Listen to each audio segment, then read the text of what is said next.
Thank you. Thank you for tuning in. Hello and welcome to our podcast, Inspiring Ideas. I am Madhu and my co host is Abhinav Raji. We are lifelong learners and wanted to unearth the secret sauce of successful people across the globe and package it up to the community. We firmly believe each episode will inspire you to find your passion and follow your dreams. Our guest today is a discipline leader and a senior academic in computer science and software engineering from RMIT University. His area of expertise is in cutting edge technologies, including artificial intelligence, mixed reality, and interactive applications. This Inspiring Idea podcast is for anyone who wants to learn about changes required post COVID to deliver impactful teaching methods through online teaching, and also looking at exploring career opportunities in the field of artificial intelligence. We'll also deep dive on hot topics of artificial intelligence, mixed reality, and games. We are so excited to have Fabio in our show. Welcome, Fabio. How are you going today?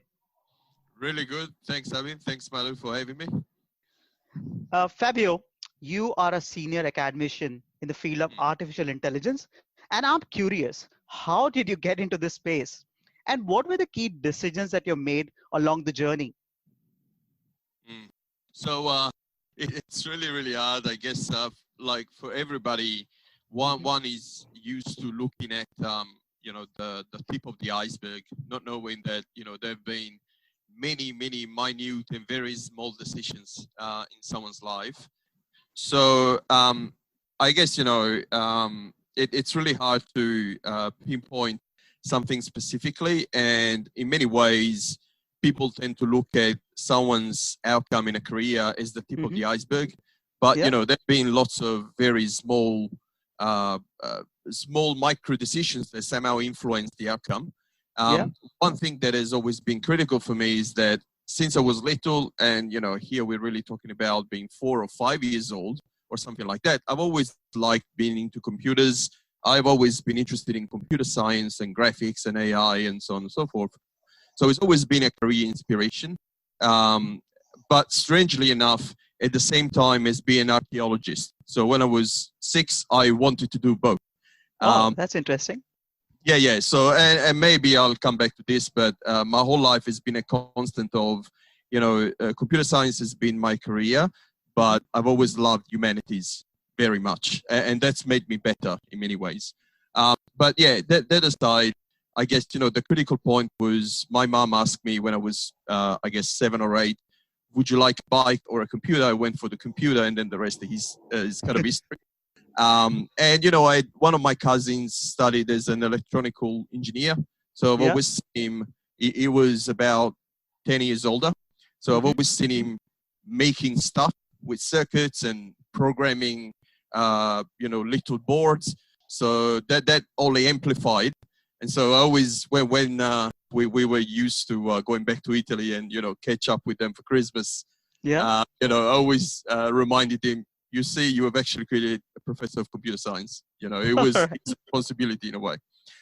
So, lots of small things, but I guess, out of randomness, what I felt was a passion, I actually pursued. And then, of course, I stuck with it. So that's the other big part. That nothing you want to do at a good level can never be done unless you really, really stick with it hard. Like my whole life has been, I'm 40 something now. So I started when I was 4 or 5. My whole life has been about 40 years of keeping at it in one way or another. So, obviously proficiency only comes with doing it again and again and again and again in a way. Yeah. Yeah, that's so true. And like, as you clearly said, that the passion plays a really important role. And that shows in the amount of work that you've done. We've been researching on you and the great amount of work that you've done. I think you could only achieve it if you have a passion and dedication towards that particular field. So great work, Fabio. Thank you. That's wonderful to hear your story, buddy. So, in terms of the current situation, and keeping in mind the companies are forcing themselves to innovate, right? Yeah. So, an education sector is no different. So, I've been personally associated with RMIT for quite a while now, and RMIT, if I see it, they are always thinking ahead in terms of future thinking. And what do you think, from your perspective, the universities are taking certain steps to transform the way the education is delivered, and what are the key operating model changes that you have seen so far? Yeah. So it's really an incredibly disruptive time for universities in Australia, but worldwide as well.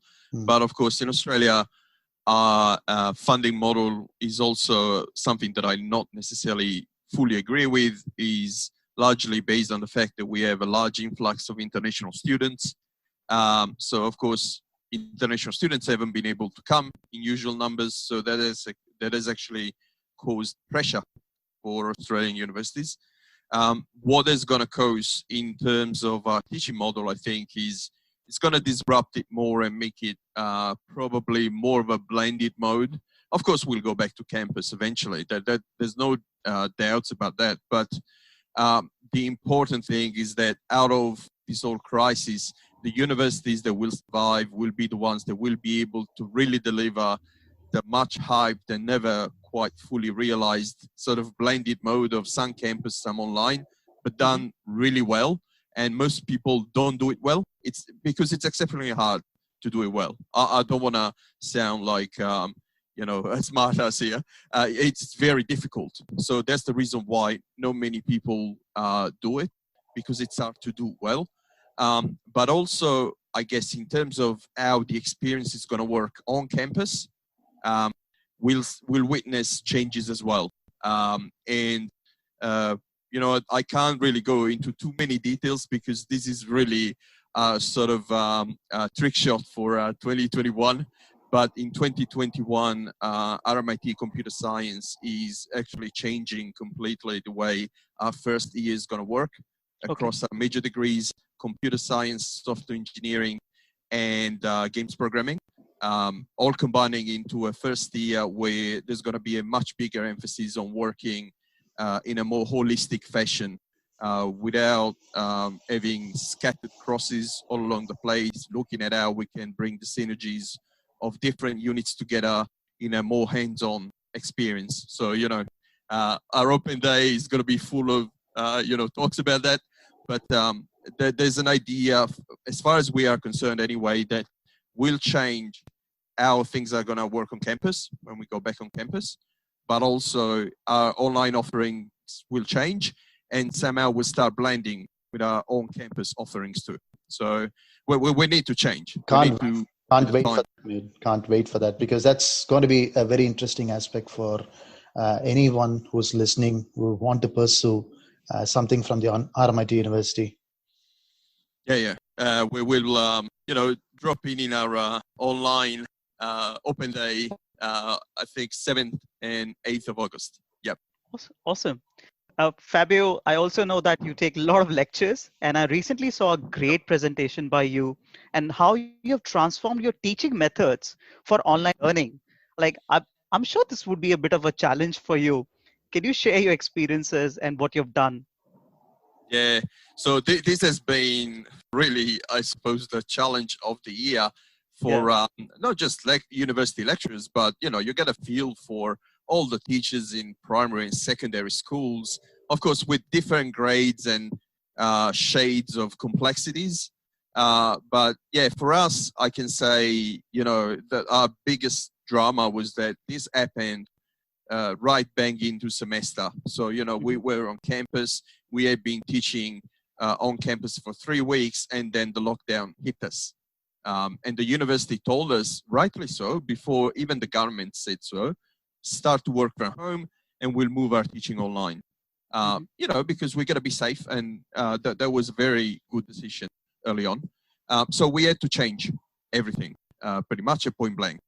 And so what I did there is I realized straight away that doing an online lecture that goes on for 2 hours in a synchronous way as it would on campus would be a disaster, because you don't have the facial and social cues you have on campus, but also, God knows how many dramas could there be in real time in terms of MBN downtimes for students, for me, perhaps. And so what I did was I decided that I was going to break my lecture material Hmm. into little snippets Mm. that mirror my textbook. So every subsection in my textbook would become a bite-sized 10, 15 minutes video where I would explain that and jump into code examples. Hmm. Bear in mind, I was teaching our first programming course, essentially, Java 101 sort of course. Um, and then those snippets would be given to the students, say, on Monday morning. Yeah. Then the students would have a full week to go over those. The videos would have embedded forms where they could submit questions. Then I would go through the questions on Friday, curate answers, and then on the Monday after, I would come into some sort of Q&A session, right? Yeah. And the Q&A session kind of transform me into a YouTuber of sort. You know, I'm there and I'm giving, you know, a little bit of a show about, okay, these are the answers. And by the way, you know, your assignment is coming up. And, you know, have you looked at the COVID app that the government has put out? All these sort of things, right? So it was a very strange experience. It was partly technical, partly try to reassure them, partly almost social work to keep them motivated to do the work. So it was very challenging that way, but I felt it was quite rewarding. I've had the highest number of emails from students ever telling me, you know, you made us survive this semester, which, you know, made me very happy. In fact. That's fantastic, and I think it's more difficult. I know for you because you're trying to teach software engineering and coding, and that you're trying to do it Yeah. online. But I think what you said, this could also be implemented for all the other kind of teachings as well, right? Yeah, that's right. So it was really interesting. So my school, I'm part of a large school department of science. So we have all Hmm. the sciences together, and we are one discipline within that, the largest. Computer science has lots of students, but we also have physics and biology and chemistry and so on. So we had the showcase of the most innovative approaches, and I was one of the 7, 8 who gave that first cut of innovative approach uh, and methods that you know might actually make you know the whole bunch of lecturers survive in the Yeah. future. And so that went really well. And in fact, I've had probably 4 or 5 colleagues who are trialing variations this semester. Hmm. This is the new upcoming second semester now. So yeah, it's been challenging, it's been rewarding, but I think, you know, it's given us a bit of a template to try out a few variations around that. Nothing is perfect in teaching. You try the first time around and then you improve upon it. It's funny. Teaching is quite similar to experimental research in a way. Yeah. And Fabio, I think just want to know from you, are you using any new tools Mm. now? Yeah, so when we moved online, I guess, you know, we had been lucky that the university had already transitioned to Office 365. RMIT is the largest Office 365 organization in Australia. Hmm. Mm. So we had a massive enterprise license, and so that was very useful because, so for a starter, we could use Microsoft Teams off the bat, and that worked really well. I had a lot of experience myself. Last year, I spent my sabbatical at Microsoft, so Microsoft Garage. So I was, and I have contacts in the Microsoft Teams software Mm. development. So I've actually witnessed firsthand Teams being brought into the world to some That's extent. So, you exciting. know, I That's was so exciting. very well positioned. I knew how to work around it. And, you know, the students, you know, were a bit rusty at the beginning. Then I eased them in and then they got used to it. So, you know, that was very useful. Of course, Office 365 has a streaming service called Stream that Hmm. all the videos recording in Teams could be attached to. And then Microsoft Forms could be embedded into Stream. And then we also use the whole plethora of recording tools, OBS Studio for record by the universities themselves, to be honest. Hmm. We put lots of our lectures online, but also some of the very big, it's exceptional. If you ever need it, you too might need it. for recording. Like, Absolutely. that's That's true. phenomenal. Constant of, computer science has been my career, but I've always loved humanities very much, and that's made me better. So That's I think phenomenal. I think that's great because we all are working from home, and I'm like, you're taking lectures from home, and you got the family and the dog, and yeah, I think it's challenging, isn't it? So that's really good. it's very challenging. Before that tool was actually in a good usable state, Hmm. I was actually recording my lectures in the height of the night. It was very, very tiring. I think there are many scientists and arrogance where we say, we can explain away God. No, you can't. I can't record at 2 a.m. even because the dog is barking. So Mm. yeah, You talk it's about been all these, Fabio, in terms of the tools that you are using and trying out yeah. and experimenting. And I'm just trying to go back to the BC, and is so BC in this case. What I'm referring to is the before Corona and Yeah. after Corona. So even when you're talking about the before Corona, we had the virtual assistants guiding Yeah. students, constantly reminding them about the assignments that are coming up, or any lectures that are coming up, notes that they could refer to. I think universities across the world started using it, and we eventually saw a huge uptake in terms of students taking the course seriously, getting to the completion.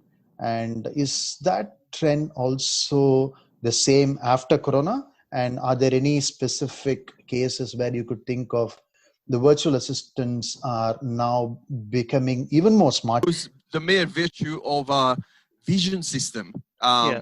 Imagining another species of aliens that, okay, we don't know.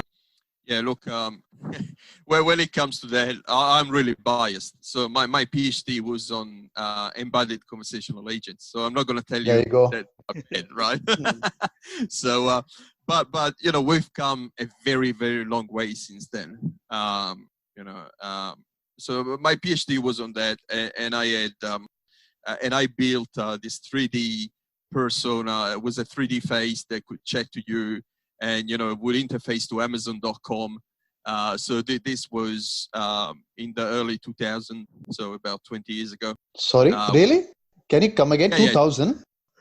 yeah. I started in 2001. Yes. Wow. So I came up with one of those things. I completed in 2004. So yeah, I was in the early 2000s. I was working on this kind of stuff, and I had this sort of 3D persona that could chat to you via text chat. Of Yeah. course, you'd have to use keyboard. Voice recognition wasn't solid enough yet, but we had a prototype where we could do that. Very slow, and then this could interface to Amazon.com. So we'd have essentially a clerk for Amazon.com. You could chat to them and say, "Could you please find all the science fiction books by I don't know, Adam Clark in your catalog?" And the persona would spit out all the stuff in your web page. The interesting thing is that there was a machine learning component there, whereby we had a training application that could train the clerk behavior offline by the headset. It's just we don't think about it. We don't know what the universe is. We just perceive it the way mode that you could use for the application. And that's incredible. That's really incredible. I mean, with my little experience in AI and conversation user interface, you're blowing me away because you're talking about something that you have done in 2000, and people are still So that was trying to understand. yeah. So that was 2001 to 2004, 5, and then 2005 I came to Australia to get my RMIT job. Essentially, Beautiful. Fantastic. Fabio, you got a lot of experience in artificial intelligence, mixed realities, interactive applications. Now, there are so many jargons that are used today. We call AR, VA, MR, ER, and whatnot. It starts to get confusing, to be honest. It'll be good if you can explain this concept at a high level for our audience. Yes. So look, let's start from the really simple form of reality, right? So the reality we see out the door, so that's reality. We assume that's reality. Now, I'm going to come back to that. That's going to be a little bit of a bad news or interesting news, I suppose, but let's assume there is a reality out there, okay? Now, if we assume that's our own physical reality, then you can imagine that, that's almost like the extreme on a line, okay? On the left side. Mm-hmm. On the full right side, we have what we call virtual reality. So you're completely separated from the physical reality. You put on a headset and you're fully immersed. Imagine, a 3D reality similar to a game, but because of this headset, you're almost like in a different place. Yeah. Okay. Now, everything in between is what we call mixed reality. Okay. It's a combination of physical and virtual to some extent. So your body is stimulated, but physical reality is somehow intermixed, interleaved with physical content. And usually you see it through a headset. Think about Microsoft HoloLens is one example, very high-end example, but also your mobile phone. You can see through your mobile phone or your tablet, and that is also a form of mixed reality. Augmented reality is one specific version of mixed reality where you overlap physical reality with virtual content that you see in some sort of transparency. So the virtual content gets blended with the physical. But there's more ways in which you can be mixed. For instance, sound can be levels of complexity, all of those, from 5 to, 95. Anyone can try and chew all this. The way you got to conceptualize mixed reality or extended reality, which is, by the way, the same thing, is really mixing real and virtual. One thing, though, going back to the original physical reality, and that's going to be a bit of bad news for people because most people don't think about this, but physical reality as well is a form of mixed reality, right? And the reason why I say this is that we ourselves, through our brain and our senses, have in fact a headset. It's just we don't think about it. We don't know what the universe is. We just perceive it the way So we I do. think it's as simple as that we see the sky blue, but it is actually, maybe it's not blue, right? Correct. That's because the mere virtue of our vision system. Imagining another species of aliens that, okay, we don't know if they are there. They might say purple. Who knows, right? So in many ways, physical reality is the way it is because we perceive for not just university lecturers, but, you get a feel for all the teachers in primary and secondary schools. Of course, somehow virtualized by our brain. Yeah. And that answers, that answer that I'm kind of think about how spirituality and science collide. That's a superb answer. Yeah, that's right. That's right. I mean, it's really interesting, and I have lots of discussions with many friends. I have lots of friends and family who are very religious people, and I'm not so much, but I actually feel that everybody needs to look for their own answer about what the universe is. I give for granted that science is the best tool to understand physical reality. That's true. And That's true. experimental reality. However, not everything can be explained by science either. True. And so it's a big mistake. I think there are many scientists and arrogance where we say, we can explain away God. No, you can't. There are, stick to what you do best. Yeah. Right? I'm going to bring you back to this question. I'm going to bring you back to the question. There's a whole heaps of things that we saw for the audience. Now, in terms of the best use case that you could think of in a real life, I know we can talk about many industries, many use cases. What's your top 2 use cases that you could think of in a real world using all of these technologies, which is making a difference to humanity? I think pretty much this is going to sound really broad, and then I'll make it narrower with an example from one thing we built ourselves as well, right? So I think everything that can benefit from what we now call spatial computing, the idea of understanding the space in which you're in and then exploiting it, is going to be a great application. So an example is the a concept video that Google put out of next generation of Google Maps, right? So Google Maps is a flat user interface on your phone now. And of course, you know, you follow the directions on the phone and there's a GPS. And so you can follow it quite well most of the time. However, as you know, you get at a complex intersection or crowded street or a road that maybe is not there on the map yet. And, you know, you make mistakes and you start spinning around like a crazy little spinny object. But what Google explained how mixed reality could fix that is by understanding the space around you.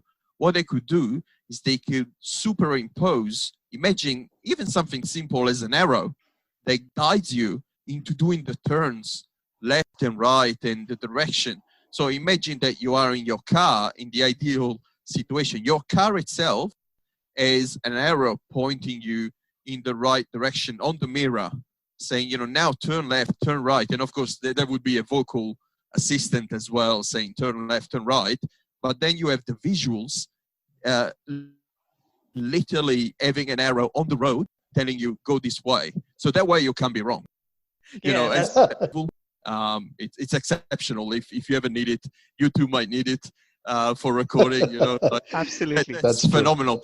So I would be happy using this. Yes, absolutely. Yeah, I think so. So that would be a very impactful, practical thing. We did, you know, much smaller version of this, but it was a really cool project as well with a given department at RMIT, the RMIT City Library. So we work with the library staff.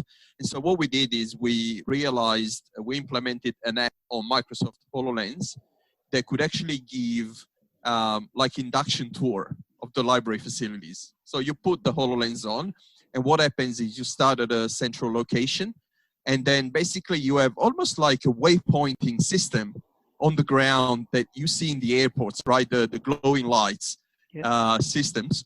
And the glowing light will guide you through all the main points of interest in the library so that you can say, this is the main reserve location. This is where you return the books. This is where the student quiet area is, and so on. And we had a little bit of fun. You know, we had a balcony that we retrofitted as a virtual beach with crabs and fishes and, you know, all sort of, you know, beach balls and so on. But yeah, so you can have fun with that. But the main thing that was really cool is that because the HoloLens understands the physical space, we could actually literally guide them through our RMIT City Library is about 600 square meters of space across 2 floors, right?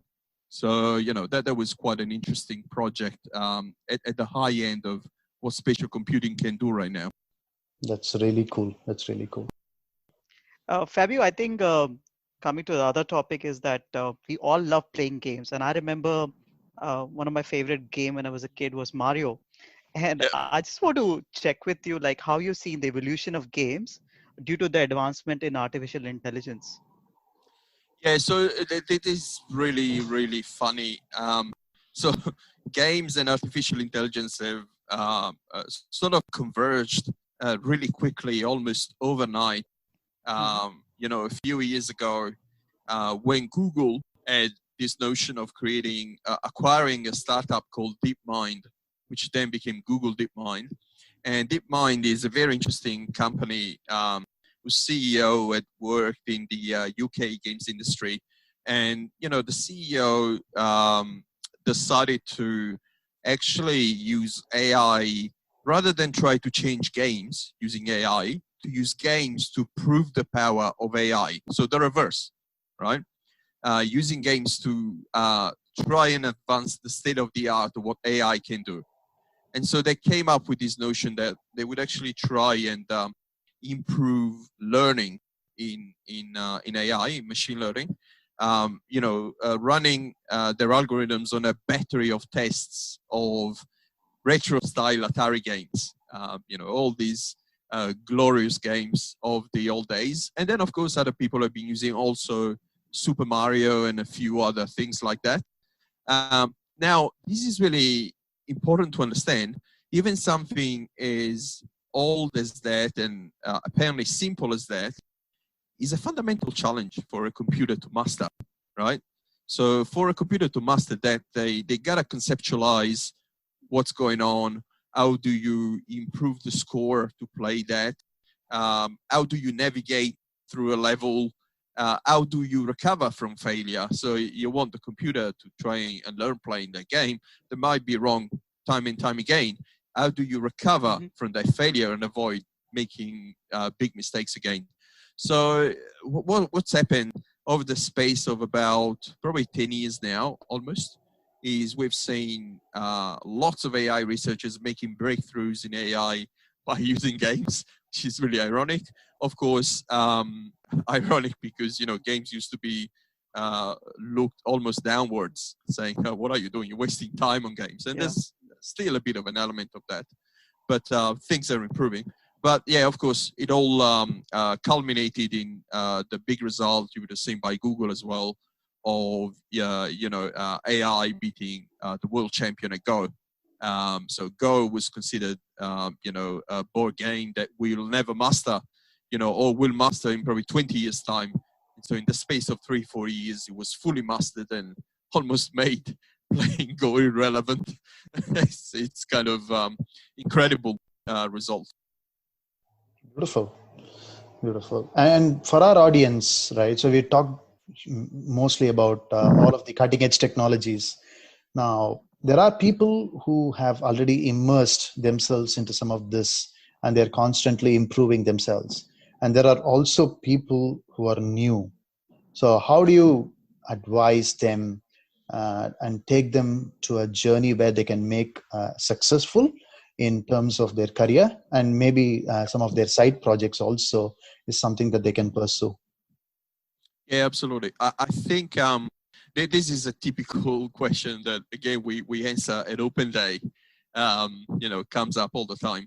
I think, if you're interested in all those games, AR, VR, MR, as well as artificial intelligence, I think there are two big building blocks here in terms of the technicals. One big building block is mathematics. So there is no doubt that if you want to get into any one of those fields from the technical side of things, you need to have solid mathematics, discrete mathematics to some extent, but also continuous mathematics. So the sort of engineering type mathematics too, calculus and algebra. And on the other end, of course, programming. There's lots of programming involved in software engineering. How can they start? Well, everybody starts in a different way. Again, I started, as I said before, with my side project when I was a little kid, and I really advise kids who are interested to start playing around with anything they can chew. And sometimes they'll try to chew something that, they're not going to be able to digest just yet. That happened to me so many times because I was trying to do things that were too ahead of my curve. That's fine too. You try to master as much as you possibly can, and then your level of schooling improves. And so you can deal with better mathematics and you understand the world better. So you can do more. And then hopefully by the time maybe you come to university age, then you can pick a university degree that fits that interest of yours, and absolutely go for it if you can. That shouldn't discourage people on the other side of the spectrum, people who are already working, right? They might have made different career choices and now they want to change. So if you're a mature age student, of course you might come back to uni, but you may not need to either. There is an incredible amount of content. Sometimes it's put out by the universities themselves, to be honest. Mm-hmm. We put lots of our lectures online, but also some of the very big, tech companies like Microsoft, Google. There is a fantastic AI aggregator called Kaggle.com. Kaggle is fantastic introductory courses and basic resources to get you started in AI. So these days, it's actually quite the reverse. When I was a kid, it was very hard to get by great resources. You had to buy technical books, right? Yeah. Technical books almost don't exist anymore because there is amazing content online that everybody can just go through for free. The issue, though, is that there is so much content. So you got to be careful about what you try to learn from. But other than that, there's pretty much a possibility for anyone. Anyone can learn at different levels of complexity, all of those, from 5 to, I guess, 95. Anyone can try and chew all this. Great answer, Fabio. Fabio, there is sometimes gap between the industry expectations and the academic knowledge gained by our students today. Can you suggest a couple of changes which are required to bridge this gap, especially in Australia? Hmm.